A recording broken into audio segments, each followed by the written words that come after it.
This is part of the broadcast where I tell you about my personal news about what's going on in between the time period that I clicked stop streaming Hasanabi. and then started streaming.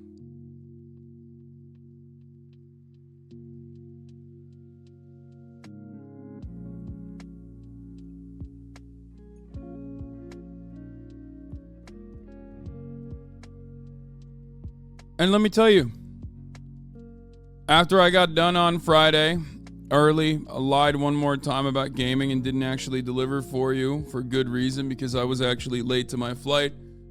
I was going to be late to my flight. I got ready and I headed straight to the airport. And my lord, was the airport a fucking absolute mess. I mean, just disastrous. Just straight up the worst. How'd you cut your arm, baby boy? Charlie. This is a Charlie scar. But we'll get to that. Now, I flew in to Tampa, Florida on an overnight red-eye flight, which was a big mistake because it's only a 5-hour flight, and 5-hour flights are difficult to sleep in regardless. Flights are difficult to sleep in regardless. But, you know, we got that business class seat, so I'm thinking to myself, like, they'll have lie flat seats. For those of you who don't know, usually in, like, international travel, or even if you're going from, like, one big travel hub to another, like LAX to JFK, they usually give you lie flat seats. I'm too big for the lie flat seats, but I can make it work. Right? Those are the seats that go bzzz, and then it's just like, it's basically the same as an airplane seat, but you can lie flat on it like a tomb, like a coffin. But not to Tampa. Because Tampa, and this might come as a surprise to many of you, or a surprise to absolutely no one, Tampa is not necessarily an international hub. Even though Tampa is an international airport, it's not exactly a big travel hub. You were on the wrong airline? No, I looked at all of them. None of them have good tickets. You're wrong. I don't know why you said that, but... And more importantly, I have my travel advisor. The travel advisor, Austin Shell. But big mistake was a red eye in general. Don't recommend it for anybody. Don't recommend a red eye for anybody if you're going to like Tampa or whatever, especially because it fucks you up, which it did. I got into the hotel. I checked in. There's a lot of stuff that I'm not going to tell you because there's a VOD coming out. There's a YouTube video coming out. Hopefully Austin Ox is working on it already.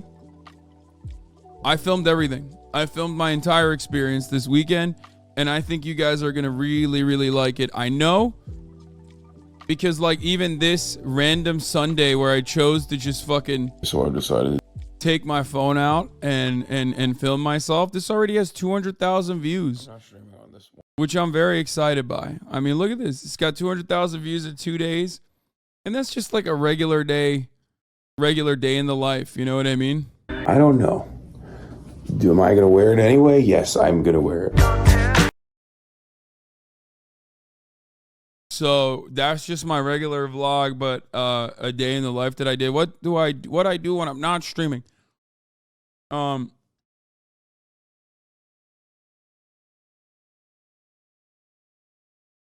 yeah, Tampa, lots of fun. All I'm gonna say is lots and lots of fun.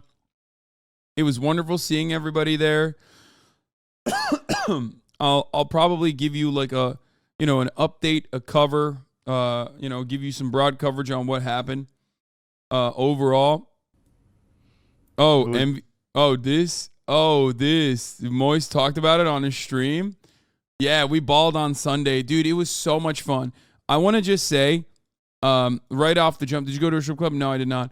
Right off the jump, like Moist and his crew are so funny. They're so great. They were so welcoming. Like, they were incredible. I mean, he has this like He has this awesome setup out there. One that you couldn't really make in Los Angeles in a similar way. Like, I think I would say Lud is probably trying to emulate that here, but it's like very different to do out here because it's so much more expensive. But it's like a fun house. It's basically like a fun house. You know, they got everything. They got like a fucking basketball court out there. They have, you know, a gym indoors. Like, it's so awesome. The Moist compound was fucking awesome. We shot a podcast there. Charlie's on the next episode of Fear End that's going to be out tomorrow. You know, he's got so many dildos in the factory. It's great. Creator Clash fun stuff. Yeah.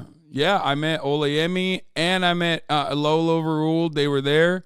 They were a lot of fun to hang out with. I didn't get to see them too much because I was working nonstop the entire weekend. But are you doing Coachella weekend too? No, I'm not.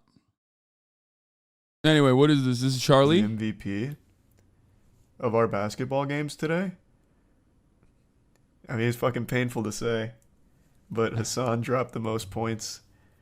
Like I said this earlier, I legitimately thought he was just going to be a meme out there. The guy can kind of ball. Like he can actually kind of ball. Like I said, I thought he was just going to be kind of posting up and falling asleep like actual AFK shit. But no, like he would do a drive and he has a good turnaround jumper. He like actually has a good turnaround jumper. Whew. Fucking. I got a touch, baby.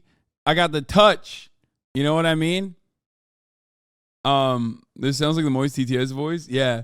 It was a lot of fun. We filmed a whole bunch of footage, dude. We got that. We got the fucking Moist Warehouse crew versus my crew +2. I brought Will. I brought Brian, my trainer, who's fucking a demon. Obviously, him and I play basketball all the time. And honestly, at the end, Rage is too pussy to play you, unfortunately.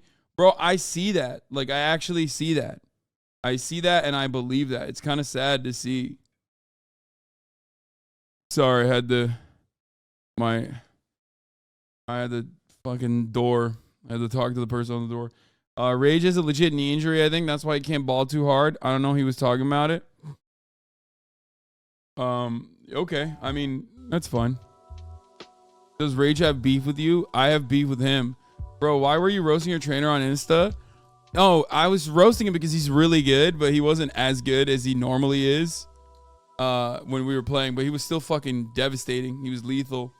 I mean, he's a really, really good shooter normally, but he wasn't really shooting that well. But it doesn't matter. It was just a meme. So yeah, I mean, we played a lot and it was so much fun. I said like it's the most American experience. You know what I mean? Balling with the boys. We had some adult Capri Suns, Gatorade Zeros. Yeah, like waiting. You know what I mean? It's fire. Some snackies in the sun, you know? But yeah, Charlie definitely, alongside with like Creator Clash, truly made Tampa a worthwhile visit. It's weird that I'm saying this, you know? Anyway.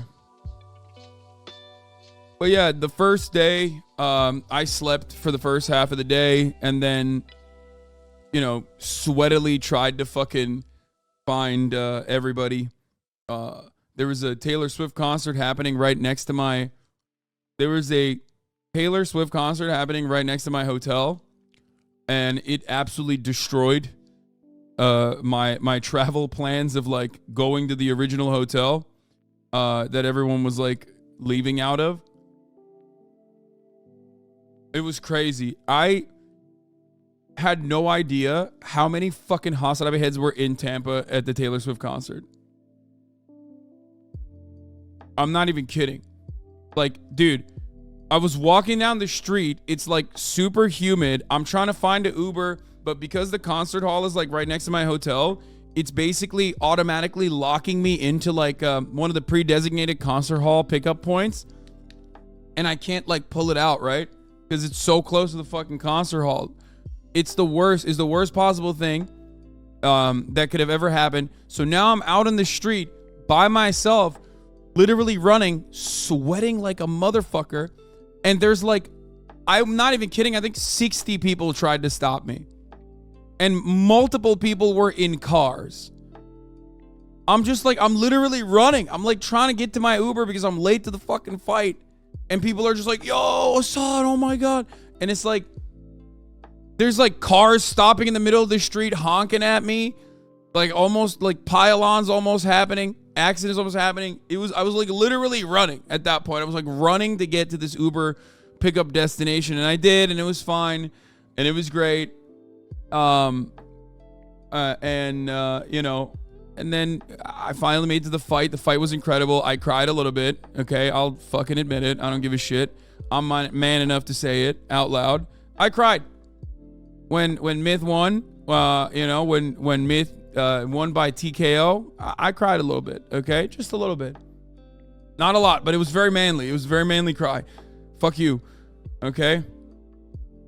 I was so proud of him. Luckily, nobody saw, so it's fine. So yeah.